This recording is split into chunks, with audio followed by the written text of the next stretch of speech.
All right, boom, baby, we are live. Welcome to Interview with the Man, episode 301. Had a chat with a woman featuring the man of the hour, Mr. Troy Francis, who will be joining us today. As we're gonna break down a little interview that I did. But don't forget, guys, August 24th, 2 weeks from today, Salt Online Dating is going to be launching. It is your complete online dating course that you'll need. We're covering everything from Tinder, Instagram, Bumble. Listen, you'll get so much pussy. Your girlfriend will stalk your phone and ruin your fucking life and get so mad at you and call you a piece of shit and all these terrible things, because that's how much pussy you'll be getting. Because this is really, it looks like it's a commercial, but it's actually a documentary. And there's just a plethora of vagina out there in that digital world. And online dating seems to be going only up in, relevancy. So now is the time to really sort out your online dating, because you can get a good amount of pull from them. So go to saltdaddy.net, get on the waiting list. We have already got, it's been 1 week, okay? It's been only 1 week, and we have, as of right now, we have 93 people on the waiting list. The entire pandemic pickup waiting list was 119. We have 93 in a week. So I think Salt is going to be something huge. But today we're going to talk about this interview that I did with the former Miss Washington State. I believe she was 2017 Washington State beauty pageant winner. And we did a little breakdown in a chat.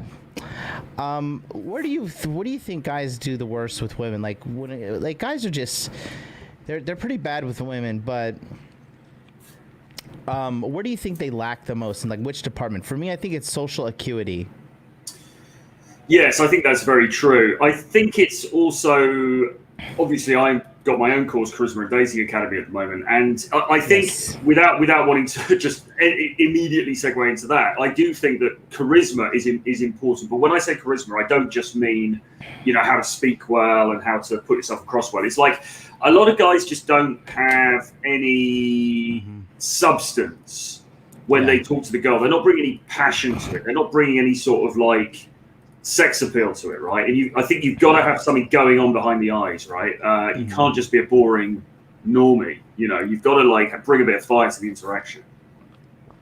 So let me show you her Instagram. She's a pretty cute girl. She's 20. I think she's 29. So now she's 29. She's kind of in that epiphany stage, and she has her Instagram on private. And she's a cutie. She's using, a couple face filters here and there, but still cutie regardless. Look good in bikini is always a positive, right? Very nice. So, yeah. So I had a chat with her, and we talked about relationships and the whole... have you noticed this? Like, I think like Western girls these days, they have such an inferiority complex. Like, they have something they need to show off, or they have something they need to prove, like in a masculine sense. Yeah, I think that's the case, and I think that's why, like when we were doing that Tommy Lahan video on Duke Party, and she was getting so het up and riled up about it, it's sort of like you could see that masculinity coming through. Really got something to prove. Really got to, and I think that is a bad thing, really, or it's certainly not certainly not something I find particularly attractive, and most of the dudes that I know don't find that attractive. Most modern girls right now are just so misguided and lost, and I don't know. Some of them are like confidently marching in the wrong direction, thinking they are doing it all right, and I just think it's hilarious because... I see a lot of these chicks straight up just self-destructing, to be honest with you. Yeah. I mean, you got a girl, right? Yeah, absolutely. And where would she be without you, if she wasn't under your guidance? Where do you think she would be? Just lost on a sea of unknown despair.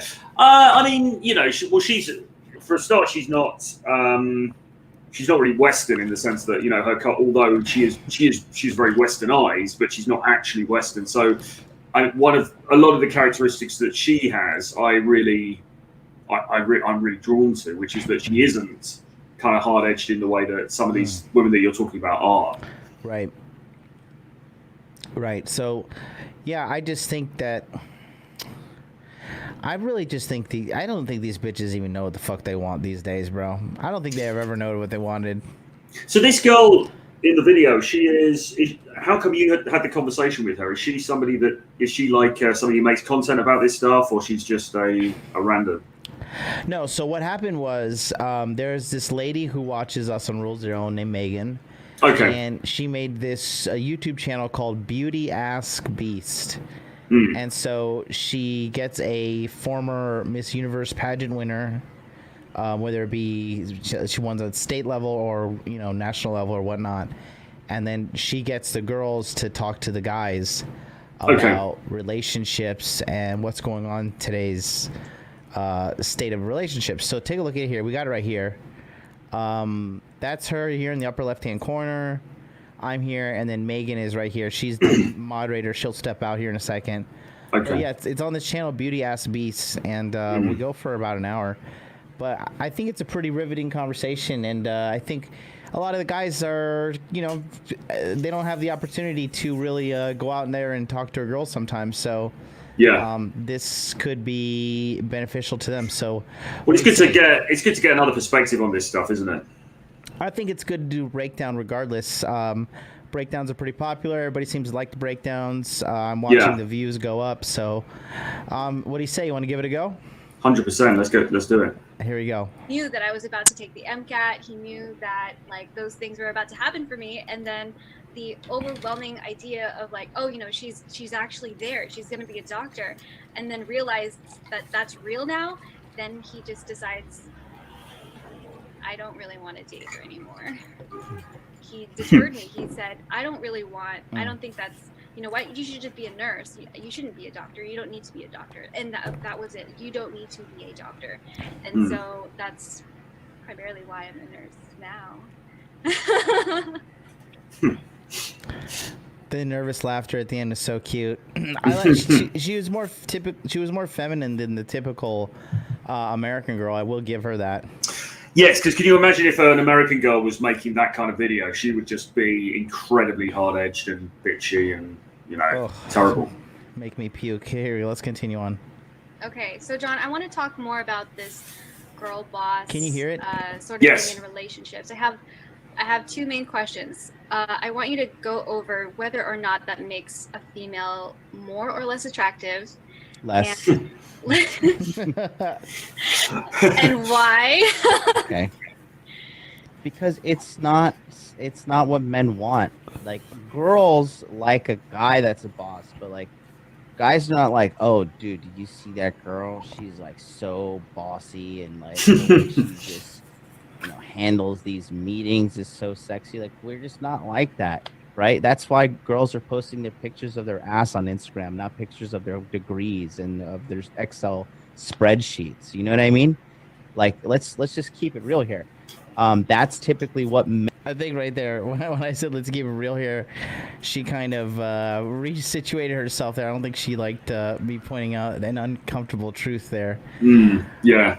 There really is this misconception that career success equates to attractiveness for females, and unfortunately it just isn't the case. It really isn't the case as far as guys are concerned.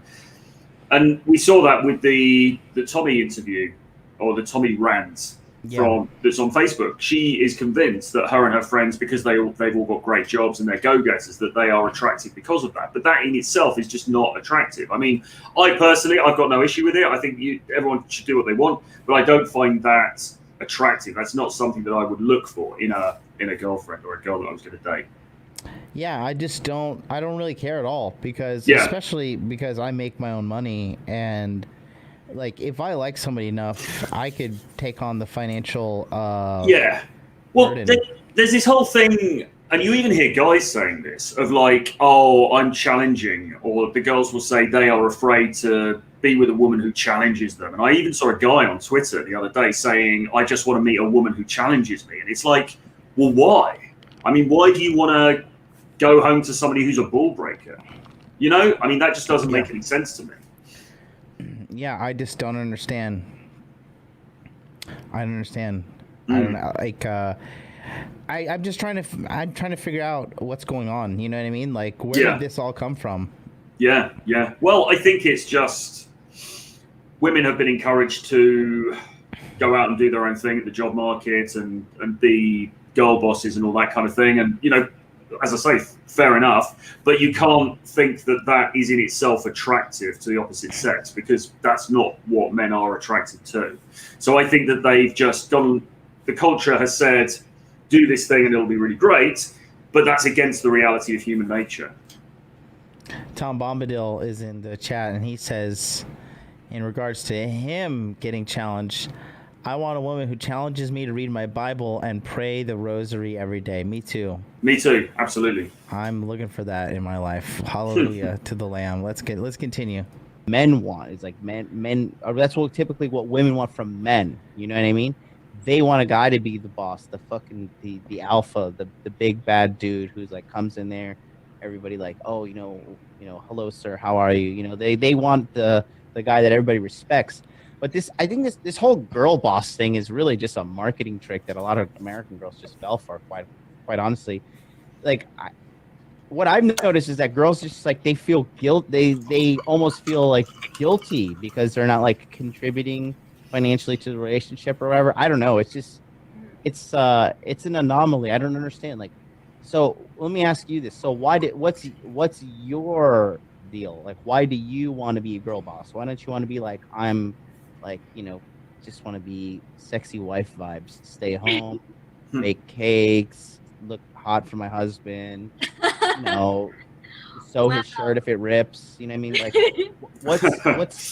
what's the allure of girl boss? Because I have it on multiple on my multiple dating sites that I use. You know, I put specifically like very not interested in the girl boss type. That's interesting. I think it's important to me because I'm trying to attract a certain man. So maybe that's probably why. Like, I want to be.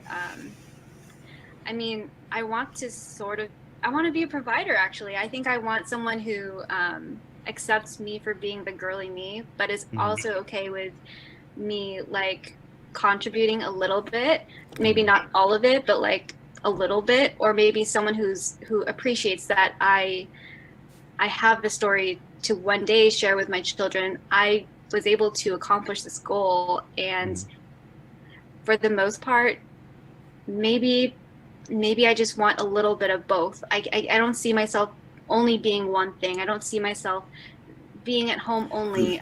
I see her getting kind of vulnerable here. She's opening up a little bit more than I think she expected to. Yeah. So I'll let you do some pre-story to this whole situation. So I followed her on Instagram and I sent her a message, and she saw it and she completely ignored it. So it just said seen before we'd even linked up. And I think what it is she just thought I'd just be some other fucking dickhead, like just another dude that doesn't get it. And so then I talked to her, and I think her demeanor changed a lot. And I think I challenged her in a couple ways with certain these questions, because I don't think they typically get this. Guys are too busy stepping all over their dick, flattering these girls when they're just humans. Yeah, well, that's the thing, isn't it? And guys will say what they think is the right thing to say in order to get female affection and to get female approval. And so, I don't believe that many guys do challenge women. And strangely, or not strangely, but counterintuitively, that is not attractive, right? The more challenging you are, actually, the more attractive you become, because attraction is caused in friction. Attraction isn't just being really nice and letting there be no like friction. Attraction is actually caused when you disagree, when you pull back, when you say, no, listen, I don't agree with what you're saying. Yeah, I just think, I think the reason why she's listening to an extent is now she's a little bit older, a little bit more mature, a little bit more down to earth. You know, as you know, you get away from those party years, you're more likely to be a little bit more of a mature listener as you get older, and I think that's why. I think I challenged her on this girl boss thing, because going back to that, like, no guy gives a fuck. No guy's like, oh wait, that girl only makes $20,000 a year, bro. I'm not having sex with her.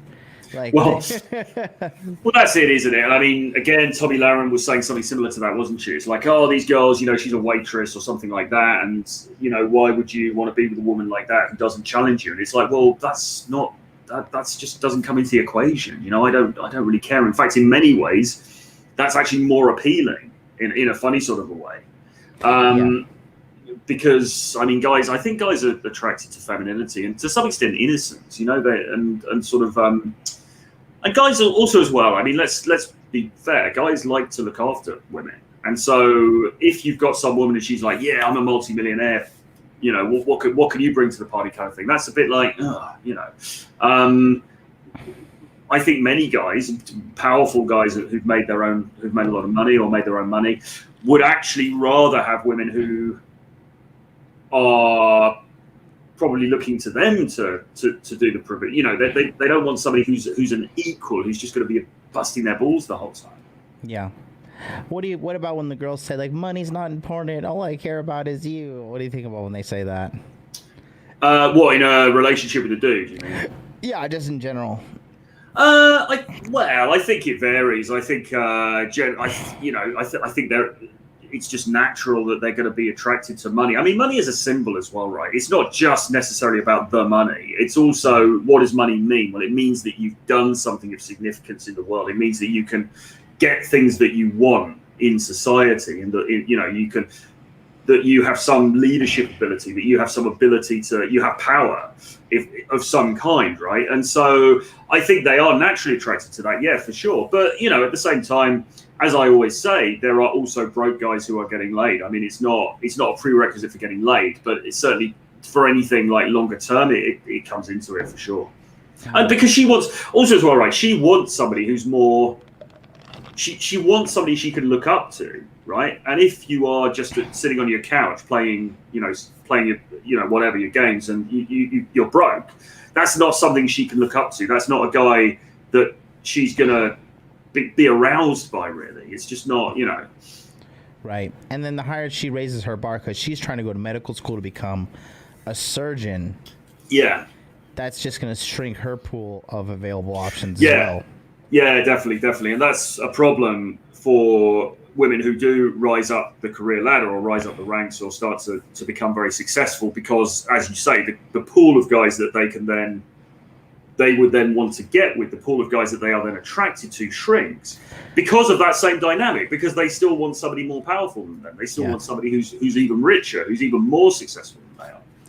Not only does the pool shrink, right? But, there is the other side of the coin where the amount of women competing for him also goes up. So she really puts herself in a bad position because he becomes a rare man, and therefore she becomes a rare woman, therefore she can only be with rare men.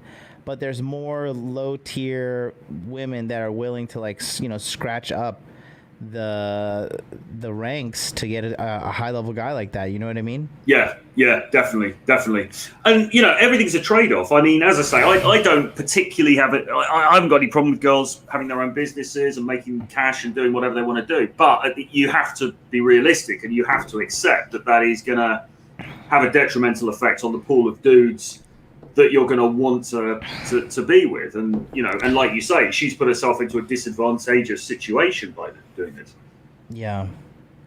I was just saying, I don't know, man. For me, Troy, I've tried so hard, bro. But as I kind of, I'm kind of following the role of Tomasi, approaching my prime right now in my life. And there's just not a bone of monogamy in my body, man. and it's tough because it's like it's our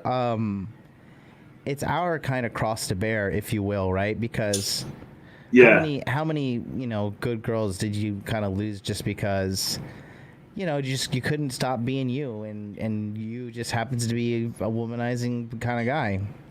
Well, yeah, exactly. I mean, there have been many women that I have dated or been with in the past who would have made very good wives, who would have, without a doubt, who would have been really, really good in that role. And I ended up breaking up with all of them for that very reason. So yeah, for sure. But do you think that any guy is really, in his heart of hearts, fully monogamous, or do you think that it's just that some guys just accept that because that's what they think they can get? I don't know, because so for me personally, like, man, it is tough for me to get it going sexually for a girl once I'm just had enough. You know what I mean? Yeah. And that's the downside of being a guy like us, is because we're all on super speed mode. Like, we fuck the first date.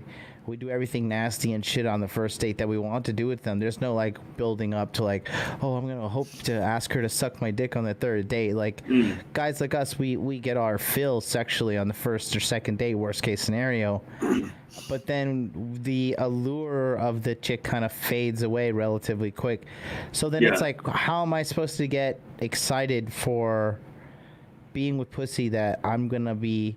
I don't know. I've never had a pussy that I've gotten tired of it all. You know what I mean? So I just don't understand. Maybe it's a problem for guys like us because we just have so much sex. So it's like after we have all this sex, we're just kind of like, it's not boring. You know what I mean? Yeah, I think you can get spoiled by variety for sure. But I don't know, man. I think that fundamentally guys are just programmed to spread their seed. I think that's just a reality. And I think there are many men who just don't do that because either they think it's wrong, or they believe they don't have the opportunity, or they genuinely don't have the opportunity because they're so low value and they won't improve themselves or whatever.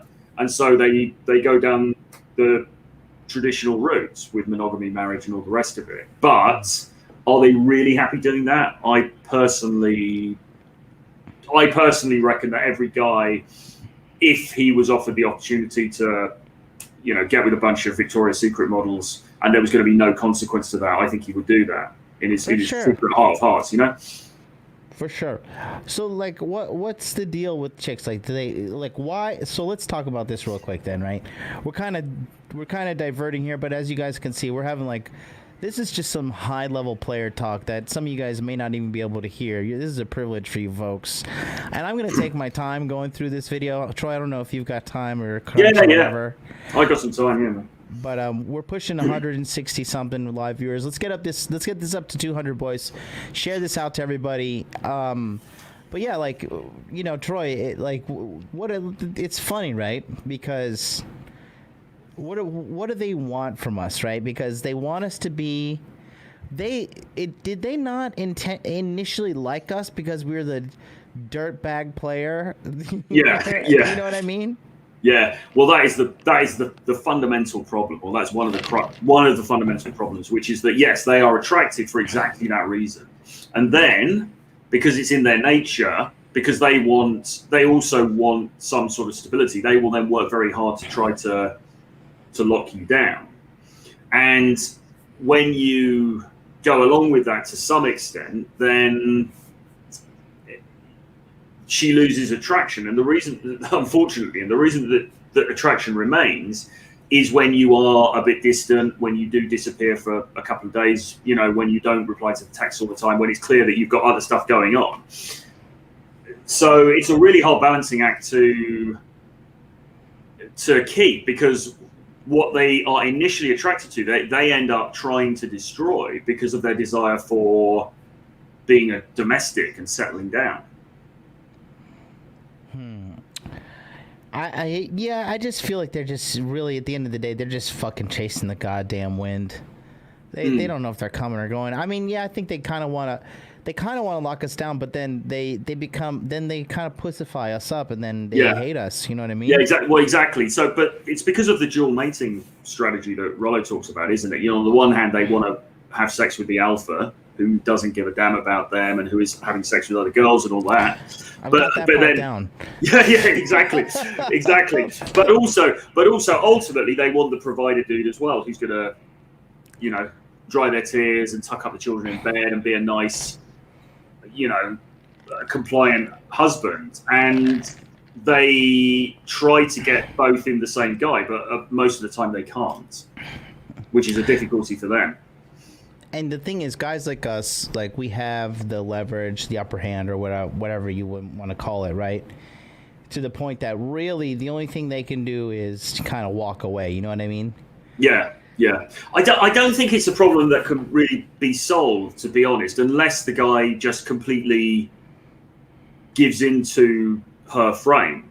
I mean, I've got a friend who here in London who was a very successful player, quite well known American guy, and you know, he got married. He's had a few kids, and he's monogamous with this woman, and he's really kind of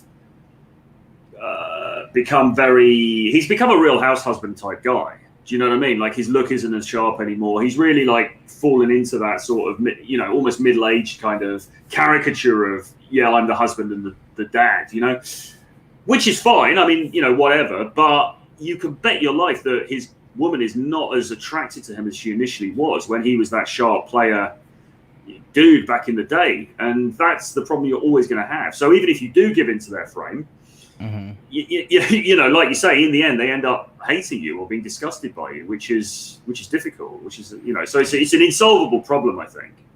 Do you think they really hate you when they catch you cheating and then they cry over you fucking all these hot girls? They probably in the moment do, but I think deep down that is what attracts them to you. So, you know, she is also battling with her own inner demons about this, right? I think she probably actually ultimately finds it quite sexy, but of course they're also going to feel pissed off because they feel, I don't know, betrayed or whatever. But I think it kind of turns them on secretly as well a little bit. Yeah, I think so. There's a lot. There is a lot going on with that part in me right now. Just thinking about that down the road, like yeah. You know, do you want to pull my fangs out and then I'm a toothless fucking dork? Or do you want to just deal with the fact that I'm a fucking hunter and sometimes I'm going to eat elsewhere? And then what's the alternative, you know? Are they really okay to walk away and saddle up with the beta? Well, that's always going to be their problem, isn't it? Because if they then walk away, they meet some other dude, but that dude is effectively just kissing her ass the whole time. Then how's that going to go down? Yeah, it might be nice at first, but she's going to get bored pretty quickly. So it's a problem for them, but it's also a problem for men as well. How hard do you think it is to replace a guy like us? I think it's pretty hard because I think most guys, by definition, follow the beta script. That's not to say that they're bad guys. That's not to say they're not high value in whatever ways. You know, they may have made a lot of money in their job. They may be like high status in different ways, whatever. But I think most men, by definition, they follow the societal rules, don't they? Mm-hmm. So yeah, the likelihood is that any other guy that the woman meets is going to kind of fall into that mold. It's quite the rabbit hole you got to go down. Let's continue watching this thing and see what we got going on here. I have to have a lot of things to do. Maybe it's my personality type too. I have to be doing so many different things. I love the entrepreneurship vibes as well. So I mean, I'm studying, but I have a couple side projects as well. And the kind of man that I hope is interested in that will like me for me, and will like that anyway. I hope. Well, I hope. So you're giving off these girl boss vibes to like attract a high value man to scare away weaker men. Is that what it is? I would like to think of myself as a high value woman. So I'd like to attract a high value man who. Right, but let's stay on topic with the girl boss thing. Where does girl boss come into it? Because high value men don't like girl boss. I girl boss. What do you think of that? Well, that threw her, didn't it? Because she, and you could see the cogs ticking, can't you? Because, I mean, I suppose on paper what she believes is sort of makes sense, because you might think logically, yeah, he's a high value guy, he's a go getter. So if I'm a high value woman and I'm a go getter as well, then he's going to like that. But of course, that isn't the reality, because the biological reality is that men are attracted to fundamentally just very feminine, kind of submissive younger women. That's sort of what it comes down to.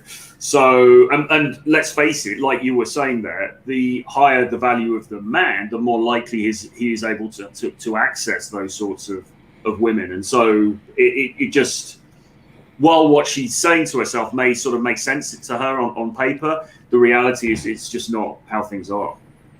Yeah, and it seems like it seems to me she's never really been challenged on this, because her argument isn't really well formulated, in my opinion. I don't know if you get that. I'm just speaking from an experience of as a high value man. Like my friends, my network of friends, I have a few multimillionaires that I chat with, and I'm not trying to say that to show off, but just like, if you were to financially consider a multimillionaire a high value man, we typically don't, quite frankly, we don't care about like the girl boss thing. Like we're the boss. That's why we're high value men. And again, going back to that, a relationship, two bosses, not going to work. Like you need a boss and you need an employee, right? You need a president, you need a vice president, you need a captain, and you need a first mate. And the first mate is basically like, yes, sir, to the captain. Like, we should go in your direction. Maybe if we adjust the sails a couple angles this way, we can get there faster. Watch out for that iceberg. I know you want to get to here, but that iceberg's there and it could potentially kill us. A first mate is just like the captain. It's an extension of the captain's consciousness, right? Like, I want a girl who wants to be an extension of my consciousness. So if I'm going to be like, I want to make this money every month and I want to build this YouTube channel, I want to have properties, and I want to have just a tumultuous amount of money coming in, and every single month getting more and more rich, and invest in a way that I don't have to like pay a ridiculous amount of taxes, and like we can have enough for us and our eventual family.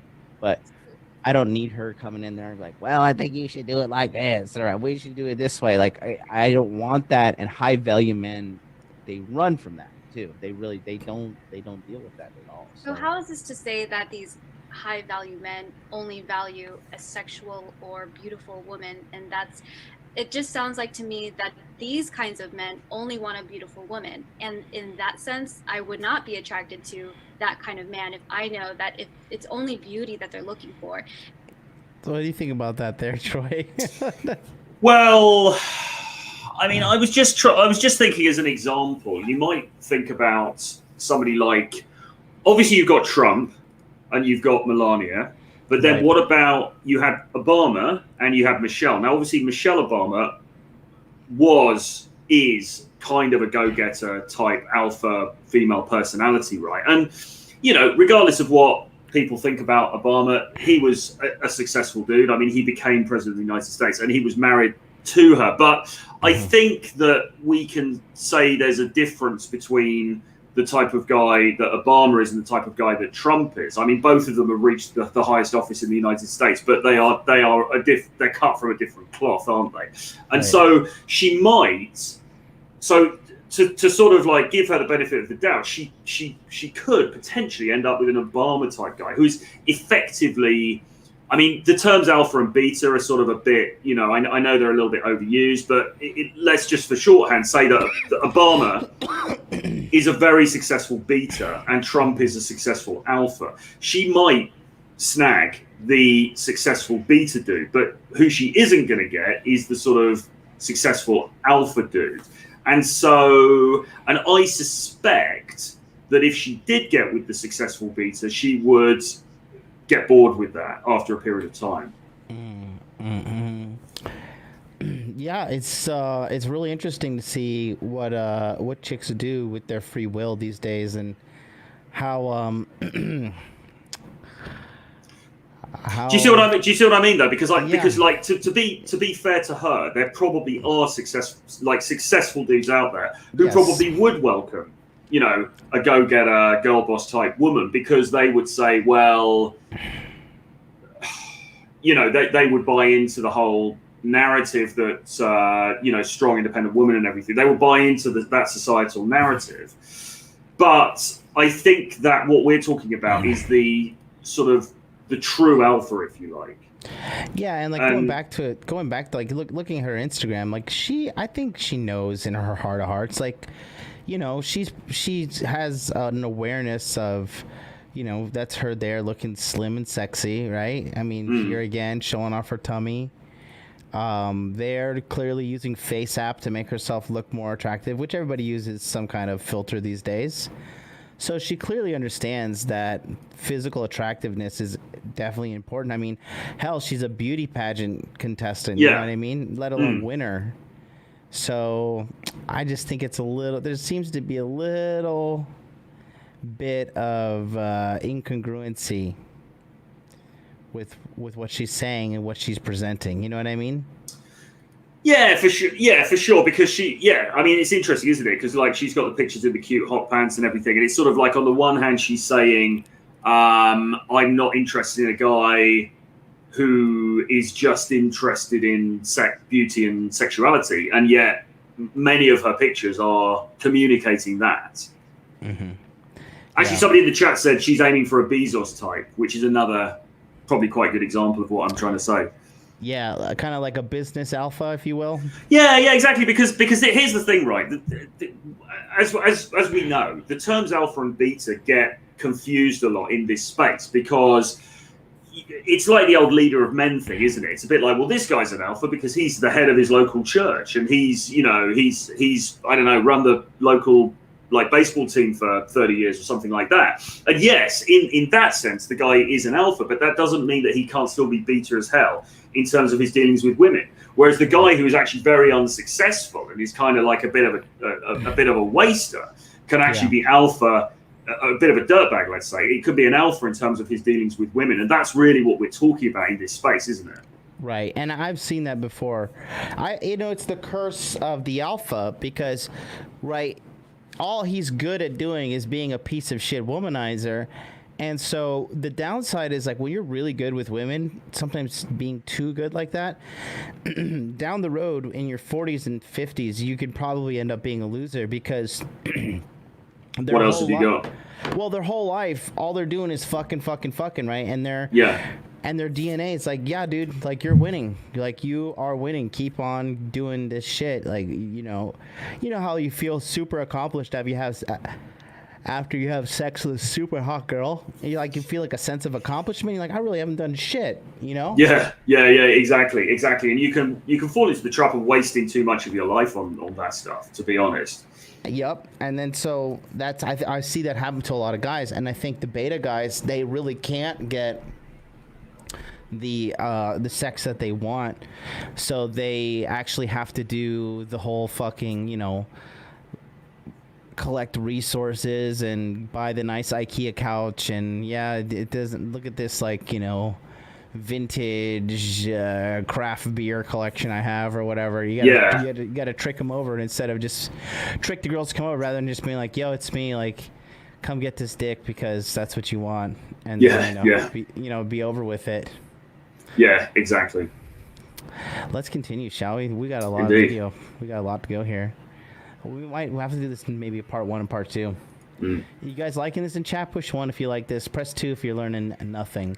1 if you're learning something. If they have nothing else to offer in the marriage or relationship, and beauty and household chores is all they can offer, then it makes, like, me as a woman feel like, wow, then if that's all femininity is, then, like, clearly, for instance, like we discussed, marriage is not worth it. I want it so that marriage is worth it. So in order to differentiate myself from I want to take issue with what she just said there, because I think that she's confusing the value of doing what she's doing in business or whatever with being attractive to men, and they're two separate things. I mean, nobody's necessarily saying, well, some people maybe, but I personally, I'm not saying that being an entrepreneur as a woman or anything has no value. I'm just saying it has no value in terms of being attractive to guys, and that's a different thing. Right. It's just a fact of life. It's like saying, is being a nice guy bad? So women are saying being a nice guy is bad, and they're probably, I don't believe that they are saying niceness is bad. In fact, they're saying the opposite. But what their behavior makes clear is that it's not a turn on for them, right? And that's just how it is, Yeah, I think sometimes, I mean, obviously I'll never go back, but sometimes when you're just so red-pilled like us, and this conversation seems to be doing wonders because we're at 200 fucking live viewers right now, so nice. That's always good. But when you get like super red-pilled like that's like the little ignorance is bliss moments you had back in the day. They kind of were, they're a little slightly nostalgic. I'm not saying I want to go back, but when you know so much about relationships and like you can see shit coming, you can smell when she's losing interest in you. You can kind of see all this stuff. It kind of can make you a little jaded, if you will. But you can also monetize this data for sure. But yeah, it's definitely something interesting. But at the end of the day, I still truly don't understand the guys who. Maybe because I kind of grew up in a chaotic environment, but the guys who like get married and stay faithful and stuff, I just don't know how they do it. Maybe I'm broken as a person, but I just don't I don't understand. Well, it seems to not work for the majority of the time. I mean, that's the reality, isn't it? I mean, we see so many cases of divorce and infidelities and stuff like that. So. People can follow that blueprint if they want, but it's not really proving to work very well because I don't think human beings are wired like that. Yeah, I don't know. It's interesting. The name says, Jonathan, on the videos, you don't seem to stick to the topic. I think people come for the topic that is presented in the title, but you walk around it too much and are not precise, so it can be boring. I'm very sorry about that. I'm also sorry to the other 200 people watching who clearly are joining you in the boredom, I guess. Anyways, that was funny. Shall we continue? Yes. Let's go. That was a funny comment. What's the purpose of that? Every other beautiful woman in the sea. Of course, I'm going to pursue higher education because I value myself, because I know I can contribute to a marriage, a long-term relationship. I am more than just a sexy butt on Instagram, which I do see women do. I understand the sale of the beautiful buttock, like that's great, but it doesn't provide a lot of value when every female has a buttock, like every female has one. So, yeah. So how is it for a successful person to say, oh, well, she's beautiful, I can replace her because every female can do a household chore and look beautiful. So now how does that protect the woman from a true and sincere love because he likes her for who she is? And and again, there are a lot of beautiful women who are nice.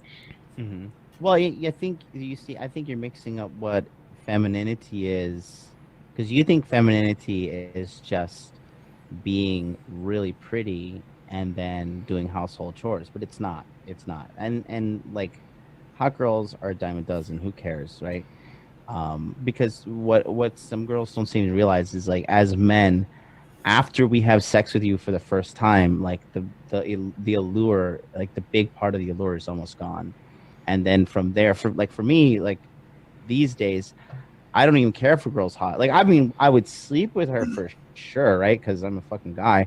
I enjoy having sex with really hot girls because, it's just what we're here for. But if you want me to keep you around, there needs to be more than that. And it's not just cleaning. Like, I can hire a cleaning lady. I can hire like a 55-year-old lady who's just wants to clean while while her grandkids are at school. So you want a woman who values herself. I want a woman. I think she doesn't know what femininity is. Also, like I said, again, and look, I'm just saying, like in regards to this, I'm fucking burning up over here. In regards to this thing, I'm not insulting the girl or whatever, but she seems to think of femininity as like acts of service. Like, I don't think she seems to get the concept. Do you? Well, yeah, I think her logic is flawed here, because you can be attracted to a woman because she's beautiful and because she has certain characteristics and things. But like you said, the reason that you want to stay with her, the reason that you want her around is not just because she's sexy and then that's it. You know, you want her to stay around because there's something in her character that you like. You have fun together, you know. Yeah. And that's actually more meaningful. You know, it's not like it's just this checklist of like, oh right, she's beautiful, she's got a great body, she's a Capricorn, and also she makes, you know, $100,000 a year with her e-commerce business. I mean, that would be very cynical, and that would seem to me to be more detrimental to women. Actually, what it is she's beautiful, she's sexy, maybe she's a Capricorn. But also, I just get on with her. We have a great time together. She's a great laugh. She's sympathetic. She's kind. She's fun. You know, those are the things that I value. Like, what I don't value as far as wanting to date her is concerned is whether she's got 200,000 subscribers on YouTube or something. It's just not. That's just not an attractive. That's just not a factor that comes into it for me. Yeah, I think femininity in the Western women, and then this is not like I hate feminism rant or anything like that, but what I've noticed just from traveling around the world is like, I mean, I've just started experiencing the delight of like that Eastern European femininity, and it's something else. But yeah, they don't seem to understand it, and I don't think these bitches that are raising them, like, I don't think they know how to fucking raise feminine women anymore. Well, I mean, I just think that what she's saying, if she said, I want a man to not just value me for my looks, but I also want him to value me for my accomplishments, then in a way that would be more cynical. Because then you'd have guys, if guys were actually wired like that, then you'd have guys going, okay, well, what's her height, what's her hip to waist ratio, what's her hair color, how pretty is her face, and also how much money does she make? How much, how many, I don't know, how big is her business? What market share does her business have in whatever field she's in, or something like that? And that would be incredibly cynical. I actually think guys are less cynical than she almost wants them to be, because actually the things that guys, I believe, are really interested in are, yes, looks and aesthetics to a degree, but also just personality. And as cliched as personality sounds, it really counts for a lot, because the girl that you want to be your girlfriend, if you want a girl to actually hang around with you longer term, and it's not just a one night stand, that girl needs to be sweet, and she needs to be funny, and you need to be able to have a good time with her. That's what it comes down to. Yeah, definitely. Because I would say, even if you're in a relationship, after the second year, probably that spark, that passionate fire spark in the sex, that goes, yeah. Well, I think it always does. I think that's just the nature of things. I think that's just that's just how human beings are. But what is it? I mean, here's the thing, right? I've met many, many, many girls, probably thousands of girls, whatever it is, who I've been attracted to. I mean, you walk out on the subway every day and you see women who are attractive, who are sexy, whatever. But of the girls that I've,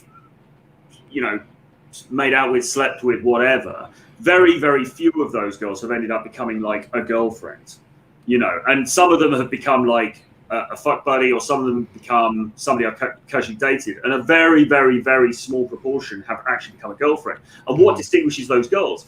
Well, really, it's because they're just nice to be with. They're fun to, but that's kind of what it comes down to. They're pleasant. Yeah, exactly. They have a pleasant atmosphere about them, a light, pleasant atmosphere, not like fangs out. Where are we going? What's our third child's name going to be? Are you going to sign a prenup? It's like personally, I think it's like so much audacity. It's like, okay, basically, so when are you gonna man up and financially take responsibility for me? Like that's really what it boils down to. Am I wrong here? Like when the girls try to like lock you down and lock you in. Yeah, although I think it's, well, I suppose it kind of comes down to that, but it's also because obviously the biological clock is ticking away, and they want to, you know, they want to push on with that. So if you are just the dude who's sort of messing around, really, and you've got no intention of going down that route with her, then she wants to flush you out sooner rather than later. Right. Yeah. And when they kind of flush out people, like, again, do you think they do this kind of behavior to men they perceive to be beta, or men they perceive to be alpha? Like, well, I think you can get, here's something that maybe doesn't get talked about so much. You can get dumped as an alpha because, and this happened to me. I mean, this has happened to me many times. And listen, I'm not claiming to be the world's greatest alpha or anything like that. But I just mean I'll claim that. I'll claim the world. Thank you. Join Charisma and Dating Academy, guys. Charisma and Dating Academy. Exactly. Top alpha from Troy here. Go ahead. Sorry. Exactly. No, but I mean, you know, if you're somebody who's got those, let's say, playerish characteristics, right? That's what I mean more than like alpha. If you've got those playerish characteristics, you're not somebody who wants to settle down, etc. Right. Then you can get dumped. Because in the end, you know, she's got that dual thing going on. Like on the one hand, she might find that incredibly attractive and she might really love you. But on the other hand, she's also got to think, well, is this gonna? She's just got that schism in her mind, hasn't she? Because then there's part of her that's thinking, but I just need the baby daddy. I need the guy who's going to be there. I need the guy who's going to be the provider. And is this the right guy for that? And this has happened to me many times. You know, I've had girls who are casual, you know, fuck buddies and things, and they have ended up leaving not because I was betaized, but because they realized that they weren't going to get that side of things met with me. And you know, this is a problem as well. This is a problem for the player, because the player, you know, now that's not to say that she then goes to the beta dude who is the good provider, and then she's amazingly happy, and she, you know, and oftentimes these girls will come back. You know, they'll creep back into the DMs later and stuff. But yeah, it's a difficult one. Shout out to John from Bulldog Mindset with the $20 super chat. He said, "How to talk to women? What are you making me for breakfast tomorrow? Black coffee, 2 sugars, 2 cream, because I'm on that intermittent fasting." Thank you so much, John. Yeah, no, we're John. We're actually talking about the show that you were on as well. The Beauty Meets Beast. What is it? Is it Beauty Ass Beast? Beauty Ass Beast. So let's continue with our breakdown here. But as you guys can see, I'm not like, hey bitch, hypergamy doesn't care. Like, you know, some of you guys get on Tinder or on Bumble, and you like want to have like a fucking red pill showdown with some of these girls. And it's like, come on guys, like, you know, they don't even want to hear this red pill shit. They'll be 50 and they don't want to hear it, you know? Yeah, I mean, you know, that stuff is for us. That stuff is for us to decode what's going on. We don't have to then talk about it to them. And certainly not using the jargon and things, you know. So let's continue here. Someone who values me. I'm not so worried about her valuing herself. Like, I don't want her self-esteem dragging us into the dirt for sure. But no, I mean, quite frankly, that doesn't really cross my mind. Like, if she values herself or not, I don't really care. I want her to value me, and I want her to be on, you know, the Jonathan plan. So that's my thing, you know. I think guys don't really care about that stuff. Like, again, going back to it, what do we like? You know, yeah. It seems to me like you think you think like you think it's like lesser to be like a housewife. I think you feel like I feel like you have a little bit of a complex. Like, you're like, well, I need to contribute equally to this relationship. But guys don't think like that. We think like, you know, we just want a girl who will be supportive of us. You know what I mean? Like, we have our goals and our dreams. how many times have we been like, I used to date this girl, right? I dumped her because she deserved it. But she used to tell me, you will never make it on YouTube. She said, you'll never make. So my goal was $10,000 a month net profit from the internet, right? Nice. From YouTube. And I've accomplished that goal. And now it feels that goal feels actually minuscule to me, right? It feels like almost like a joke. But when I was first dating her, I would work hard every day. I worked 3 jobs. I would go to the gym to maintain my physique at the same time, which is very hard to do. And then I would come home and she would be like, you know, you really need to give up this dream of you being a YouTuber. She's like, it's like, she said, you kind of sound crazy. And that's like me telling you, like, Tawny, like, you're dumb and you could never become a surgeon because you're, I don't know, let's just say some arbitrary reason. You're 29. And so you're too old to become a medical student, or like, how would you feel? Like if you were my girlfriend and you were working hard, you're studying all day for the MCAT, you're doing all the prereqs, or chemistry 1, chemistry 2, organic chem 1, organic chem 2, microbiology, all these, crazily difficult courses. I was pre-med too, but I gave that up to become a YouTuber. So I did a lot of the prereqs. And so how would you feel if every day, like, you were studying so hard and then you came on and I was like, God, Tawny, you're such a loser. Like, you're never going to become, what do you call it? A surgeon. How would you feel about it like that? I mean, I know exactly how it feels. It feels terrible because I get it sometimes, but from who? The mystery guy? No. Mystery guy is very supportive, but what I'm saying is, I think you're right. I think that a female who is not supportive of her partner's endeavors that's not a healthy behavior in a relationship, for sure. But I think a female and a male can have, I don't know, like, would you date a successful female who designs lingerie, and she's a girl boss, she designs lingerie? If she left the girl boss nonsense at the office and she came home and she was like, I'm gonna put on my sexy lingerie and I'm gonna grill you, right? Yeah, it's like, I'm gonna do that nasty thing you like me to do tonight, and then I'm gonna cook you steak and asparagus and massage you until you fall asleep. Then could it work? Yeah, but there cannot be a semblance of this girl boss lifestyle interfering in our household.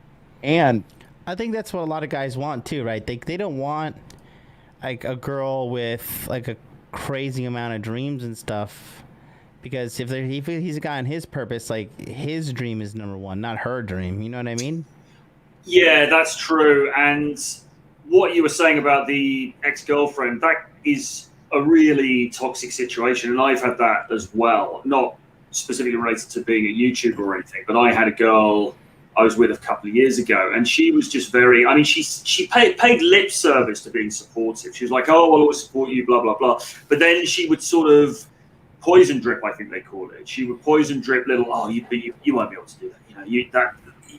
Just be realistic. That's never going to work. And she just put little drips of poison onto what I wanted to do. And so in the end, I ended the relationship and threw her out. We were living in the flat together at the time for a brief period, and it was a bit of a nightmare. But yeah, I mean, somebody's put in the chat that sometimes I think women can almost try to hold you back because they don't want you to be too successful, because they know that if you are too successful, then there's a chance that you might move on. So, and this is the whole thing where you get women who, I mean, I joke about it with my girl, actually, but, they'll try to feed you up. They'll try to feed you like the high carb diet, and they'll try to put you in geeky clothes and all this kind of thing. And I think it's a subconscious thing. I don't think they're necessarily doing it like deliberate, like intentionally, but I think subconsciously they are trying to hold you back, and that's really, really bad. So yeah, I mean, ultimately for a guy, because guys are in a difficult position as well, because we've got to go out there and make things happen. We've got to go out there and do things, build the empire. Yeah. And we've got to be careful about who we let into our circles when we're trying to do that, because otherwise we're just going to mess it up. 1,000%. I'm so protective about who gets the privilege of being around me, because I'm starting to come into my own here and realizing my own strengths in life, and kind of realizing what I'm good at, what I'm bad at. And when you get that kind of clarity in your life as a man, and you know what brings you there, you don't want to lose it. You know what I mean? So like, I know hanging around with losers, hanging around people who don't care about their diet, all this shit, I'm just fucking taking my shirt off. I don't give a fuck if I'm hot. The thing is, like, I think that you don't want to let go of what you have figured out the keys to. You know what I mean? So like, I figured out that hanging out with losers is going to make me a loser. Therefore, I should not hang out with them. And so for me to compromise, that's going to be a big thing to change. Yeah. But it just seems to me that, like, yeah, I just don't get it. I mean, it's just, no matter what you do for a girl, no matter what you do, rent is always due the next day. What have you done for me lately?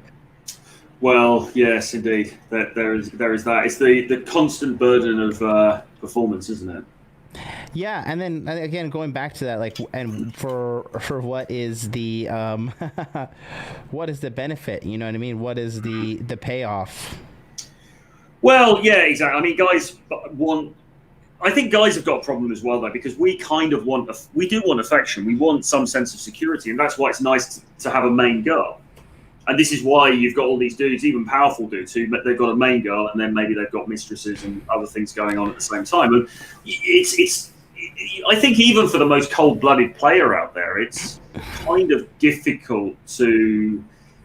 There's very few people who are just so cold that they're just like, yeah, I just love them and leave them, and that's it forever. You know, and I don't even think that's necessarily. I don't think that's even a desirable way to be, even if you could be like that. I think most guys, you know, they want a bit of stability. They want the main girl. They want to, you know, do the nice, affectionate stuff. But it's just that we are also programmed to want variety, and that's where this problem always arises, because we're then banging up against the dictates of society.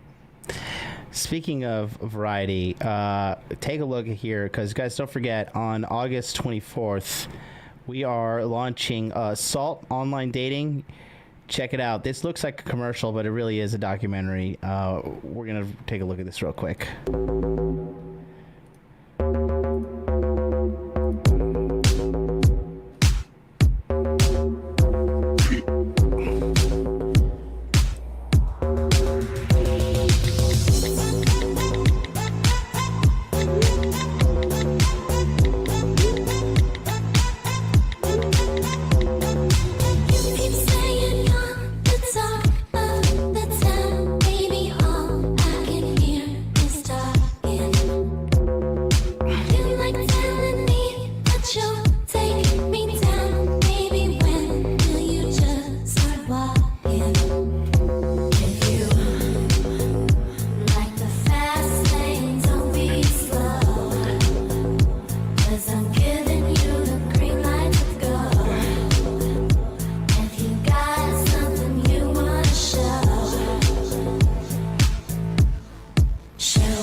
That's right. Don't forget, on August 24th, go to saltdaddy.net. Get on the waiting list, because we're going to have a lot of people signing up for that. We have a lot of clout already behind that video. People are already hitting me up nonstop. You're going to want to not miss out on that. 10 Zoom webinar sessions, unlimited text message coaching to the end of the year with the Telegram chat. This is my piece de resistance, man. This course literally cost me $12,000 to make. Everything I've learned to maximize your online dating. This is basically a pandemic pickup 2.0, but just a nice little rebrand. Seeking arrangement, lifestyle training, Salt. It is not a high-end course. A lot of people think it's like a ballers only course. It's just learning how to maximize your online dating. We just happen to show a high-end perspective perspective, because if you're a guy like making $75,000 a year or more, and you're trying to figure out your online dating life, like this, we're gonna show you how to set up the lifestyle to get to the point where you're like me and Troy, where women are just stalking you and trying to lock you down so hard forever and ever. It's a nightmare. You know, you'll get there, and then you'll be like, oh God, why did I do that?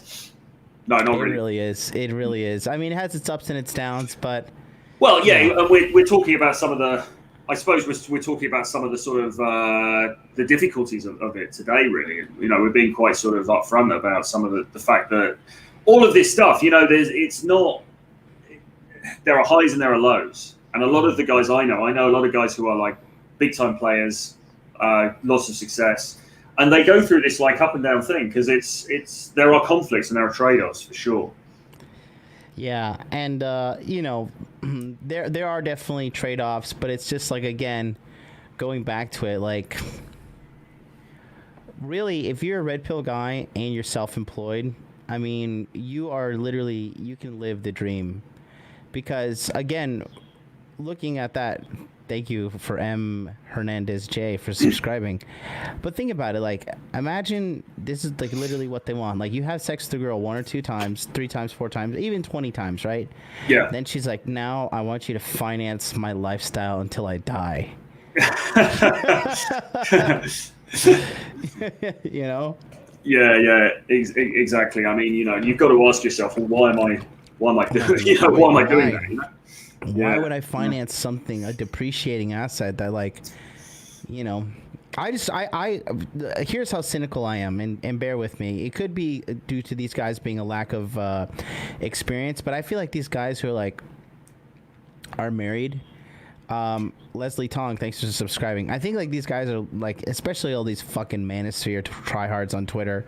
It's like, you know, oh yeah, like I woke up, you know, today my TRT was through the roof, and like I fucked my wife, and like they make it seem like it's such a badass thing, but like, you know, for all my friends that I'm friends with in Tokyo, and we talk about like, you know, you sleeping with your wife, he's like, bro, he's like, we're having lunch right now, can you not, like, don't bring up such repulsive things, you know? They're just not down with it. But I don't know, what's the longest you've slept with a girl and still felt sexual attraction for her? Well, actually, quite a longish time. I think up to a couple of years. But that's in very rare cases. Most of the time, a lot of the time, it's once. Sometimes it's a few times. Sometimes 6 months. But the longer you go, the more smaller proportion of women that you meet that is. It's very, very rare that you meet you know, where that fire is still there like years later. It very rarely happens. And I think on a long enough timeline, it's always going to go down, because that's just the nature of things. That's just how human beings are, you know? Yeah.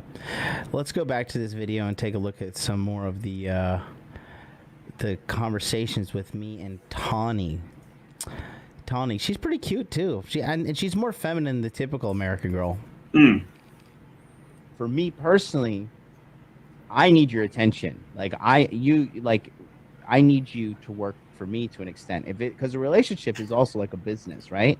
Mm-hmm. And so I need you to, when I say, hey, like, you know, if we need to go pick up little Timmy, and you're like, oh, sorry, I can't. I'm like, I'm with the lingerie design team or something, and it's affecting our house, you know, our household, then I'm not okay with that. Anything that comes between the family first, like, and you're being a provider, I don't need you to be a provider. I'm a man. I'll provide, you know?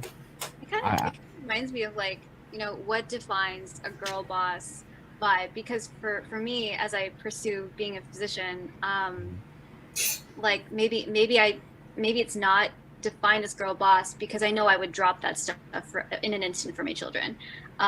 It's just the job that I love to do. It's my passion. So when I say girl boss, if I identify as one, I would have to redefine it, actually. So for me, being a physician is embodying a specific passion that I like, but it's not the center of my world. And I don't stomp on other people or you know, I wouldn't not lift up my partner in reservation to keep mine. It's not something selfish of me. Like my medical career is not one that is selfish. It is one that to just enhance what I know, and then one day be a mother. There may be girl bosses out there that overly prioritize it to the point where they're like, I'm the boss and you're not. And then they'll say, you can't do that. Or they'll say, that's wrong. You're doing it all wrong. I can see how those behaviors are more masculine and cannot, that's not that's very toxic actually in the relationship. Sometimes I see people, pointing at that behavior as being girl boss. I actually don't. Like, that's just straight up toxic behavior, to be unkind to your partner, unsupportive to your partner. That's not that shouldn't be in a relationship at all. And it sucks that it happened in yours too, and you've experienced that. That is very masculine energy and totally doesn't mix. Yeah, I didn't need it. And so, like I said, do you, Troy, from what you're watching here in this conversation, right? I try to have a very non-judgmental tone about this. Yeah. And I've noticed this, and some of the other guys have noticed this too. Like, this interview was supposed to be her interviewing me. Yes. And I'm sure this is because you and I, when we talk behind the scenes, you're very socially intelligent. But, like, I'm assuming when you have conversations with people, Troy, like, you just naturally take charge of the conversation. Is that true? Well, I can do, yes. I mean, you have to remember that and I'm not blowing smoke up your ass, but you are a very accomplished communicator, and obviously you're on YouTube most days, you're live streaming, so your sort of ability in that area is very, very strong. And I don't know how much she does. I mean, hers is pretty strong as well, but perhaps it's just that you are, because you've got that, plus coupled with being a naturally dominant guy, then that's sort of going to happen. But that may be more you than it is the general rule of things. I mean, I certainly can be like that, and I will often try to check myself a little bit, depending on who I'm with, because I'll be like, if it's like socially or with family or something, obviously you don't want to be, like hogging the conversation the whole time. So yeah, that's my take on it. But what point were you going to make that she is sort of, because of her femininity, she's perhaps not really cut out for it in some way? And what do you mean? In what sense? Well, I think I just wondered if that was what you were driving at, because, maybe she's just not as in control of her thoughts and her ideas as perhaps you are.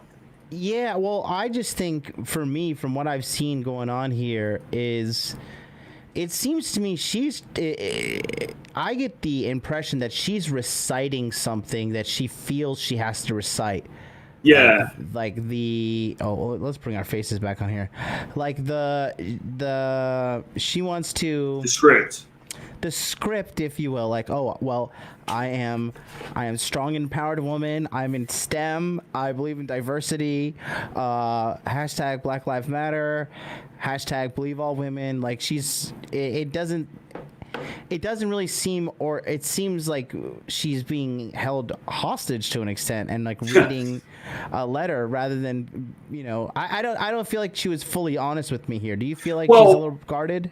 It was interesting when she said, "Oh, but if I had kids, then I'd just drop all that stuff." And it's sort of like, well, okay, that's fine, but where's all the girl boss stuff gone then? Like, it's like, yeah, man, girl boss till I die. Oh, but if I have a family, I'll just drop all that stuff, And it's like, well, which way are you going with this? Yeah, Hypnosis for Men, Ryan is in the house, and he agrees with me. He says she's singing from the hymnal. Again, this ain't a dig on her. She's a real sweet girl, and she's definitely hot. The thing is, right? We all have societal programming. Men have it, women have it. We're all programmed by society, and very few people really analyze their biases. It's really only guys in this space who break it down and think, okay, hang on a minute, why do I think like that? Right. And he's thinking like that, they're actually benefiting me or not. We really break it down in this space, so we're used to it, but most people don't. Right. Definitely. And I think that's what the value of having communication with with friends like you as well is when I can just hit you up with like a question here or there. You know what I mean? Like, yeah, for sure.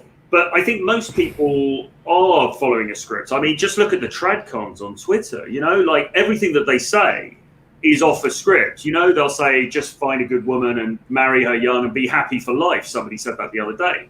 Well, it's nonsense because it doesn't.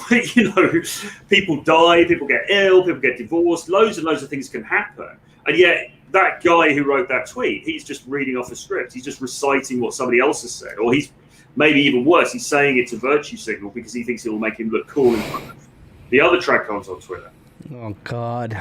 Just like I said, the world would be so much easier if everybody was like could not lie. Yeah, I think it'd be a lot of a different place. Exactly. Let's chip away at this. I feel like this might be a 2-part series, but again, despite that one guy leaving that pretty funny / nasty comment, is everybody else enjoying this? Are you learning? Let's put an obscure number in the chat. Let's put a 7 in the chat if you're learning.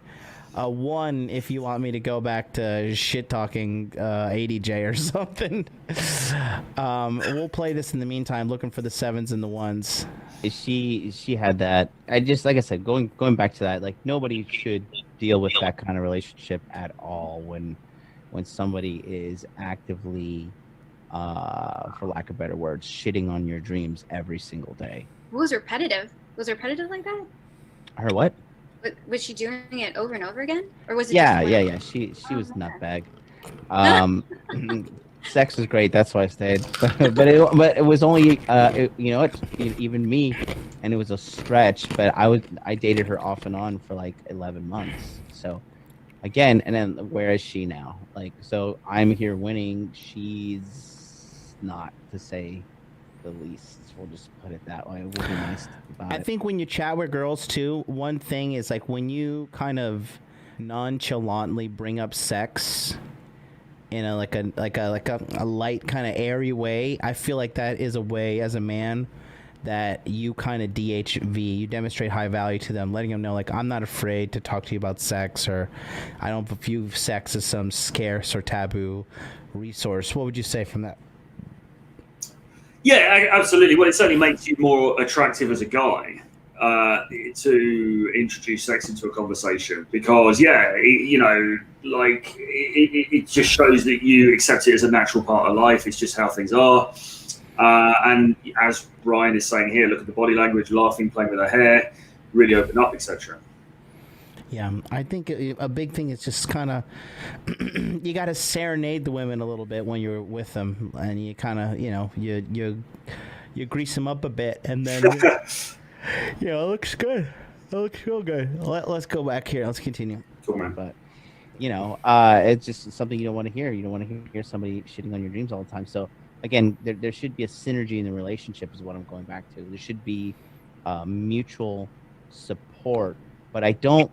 Kind of similar to your parents, like your mom wasn't like, hey, Mr. Tawny's dad, like, hey, you got to give up this whole fucking bullshit of being a surgeon and like you got to follow my dreams. Like he would probably left her if she wasn't on his page.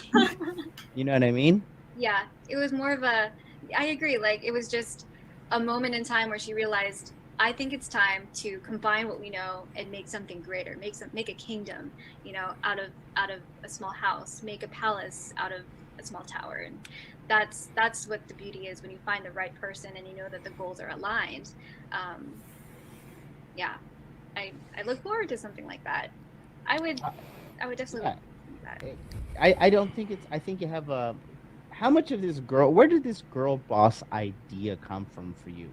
Because quite frankly, I hate the term. It's so funny because I see. Are you familiar with the website Seeking Arrangement? I've heard of it. it. So Seeking Arrangement is basically like a sugar daddy site, right? Mm-hmm. And so, but a lot of girls use it as a filter to not to date guys that basically aren't financially loose, guys who have their shit together. You know what I mean? Mm-hmm. And I can't tell you how many of these like quote unquote girl bosses because I live in Tokyo, right? And one of my favorite pastimes is scrolling through LinkedIn and then finding these girl bosses on LinkedIn, also on Seeking Arrangement, LinkedIn, like, I'm a girl boss, I'm the shit, I'm this and that. She really fucking hates me right here. I can tell. And then on Seeking Arrangement, she's like, yeah, I'll sell you pictures of my feet and this or whatever for like $100. So to see the contrast is very, very funny. And I think a lot of girls don't. I think a lot of chicks in America, they're a little detached from reality. They don't understand like the reality of life versus like their ideal, because they think they can have it all. I'm rational enough as a man to know that I know I can't have it all. You know what I mean? Mm-hmm. Like, I know there's sacrifice involved with getting to where I want to be, and I know that I can't have everything in life. Like, I do want kids for sure, Mm-hmm. but I don't want kids right now, and I'm 34.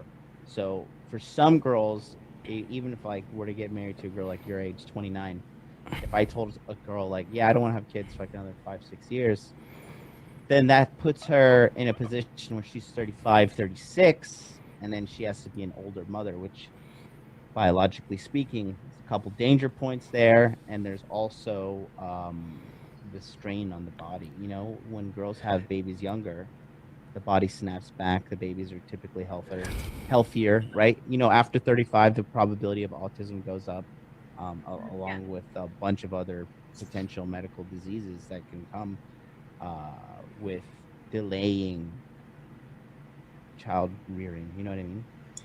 Yeah, I mean the risk of genetic risks are just much higher when you're older. So yeah, I would agree with that. But yeah, the girl boss thing, I don't know. I think overall it's a net negative for women. I think you need to give up the girl boss thing. And anybody who and here's another thing, right? Anybody who typically encourages this girl boss thing, usually there's some kind of financial incentive behind them. Like, you need to be a girl boss, just take a loan and go to college. Yeah, sure, you're gonna have to pay crazy interest. And like, for example, medical school is gonna cost you minimum $250,000, right? Mm-hmm. Absolute minimum, $250,000. So like that, again, there is an incentive behind that, I think, and especially in America, there's a lot. I mean, who do you see pushing this girl boss thing? Like these social media giants and stuff with their little hashtags, right? When I see these kind of like, social media companies and nonsense pushing these like girl boss vibes and stuff, it makes no sense. And the number one thing that doesn't make sense here, Tawny, is how many of these quote unquote girl bosses do you see that are happy and in a relationship versus aspiring girl bosses who are miserable and single? If there's anything that I can gather about the girl boss idea, real quick, I want to point out M. Frederick 2012 said he said her name smooth. I'm glad you picked up on that. I was I got the vibe that I was kind of like maybe monologuing a little bit too much, so I said her name just to catch her attention. But I feel like she was again, she was listening. Nigerian Don says girl wants to fuck John so bad. I don't know about that one, but yeah, it's definitely. I'm reading your thing in the private chat now. But yeah, it's just funny, right? It's definitely funny, and I think CJ Mutter puts a good comment here, and he says she isn't making a home. Physicians work long hours. Add a kid and $200K in debt every minute of the day will be work for her, and you will get maybe 5 minutes a day from her. Yeah, I get that's the thing. I think American girls, they want to do it all, and they think they can do it all. They think they can have it all with no repercussions, like no negative feedback, nothing at all. You know what I mean? Yeah, for sure. And like I said before, everything's a trade-off. There's always anyone can do whatever they like. I mean, I'm libertarian with a small L, right? I believe everyone could do what they like. You could do what you want as long as you don't interrupt me and let me do what I want. I don't really care. But everybody, every single one of us, including me and everybody else, we have to accept there are trade-offs. So if I want to grow a long beard and become a pig farmer somewhere out in the, in Minnesota or something, then I have to accept that may well not make me very attractive to a lot of very, kind of like fancy, like model type girls in New York. That's just the reality of it. It doesn't mean that I can't do it. It just means that, in terms of my dating life, it's going to have repercussions, and it's also going to have repercussions in terms of my financial life and other stuff. So there's always a trade-off, it's just how things are. Yeah, it definitely is. I think that that's part of being a man too, is like knowing you can't have it all. You got to choose what you want, and you got to be on point with reality. You know what I think I'm gonna do, Troy? I think I'm gonna stop it there. We've been going an hour and a half. But what we can do potentially, I'll come back tomorrow. But real quick, your charisma and dating course is closing tomorrow at midnight. Yeah, is that correct? Yeah, it closes tomorrow at midnight. So Charisma and Dating Academy, it's our second enrollment period. It is a course that will take you from chode to chad. So we'll teach you all of the mindsets in order to be just like one of those more natural guys who just walks in, he's just got it going on, brings that kind of emotion, that kind of vitality, that sexiness to the interaction. And then the final section of the course, after we've gone through all the bad boy tells, which is really important because you want to be a bit of a bad boy, you want to have that edge to you, then we do a complete rundown of game at the end of the course. So it's a 10-hour video course plus 10 Zoom webinar sessions taking place in August as well. Awesome. So yeah. So get on that.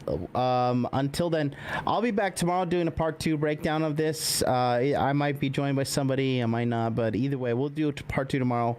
Thank you guys all for listening on in. And don't forget, saltdaddy.net. Get on the waiting list for August 24th. Salt Online Dating, the ultimate online dating course. Everything you need to know is going to be in there. Until then, I'll see you guys next time.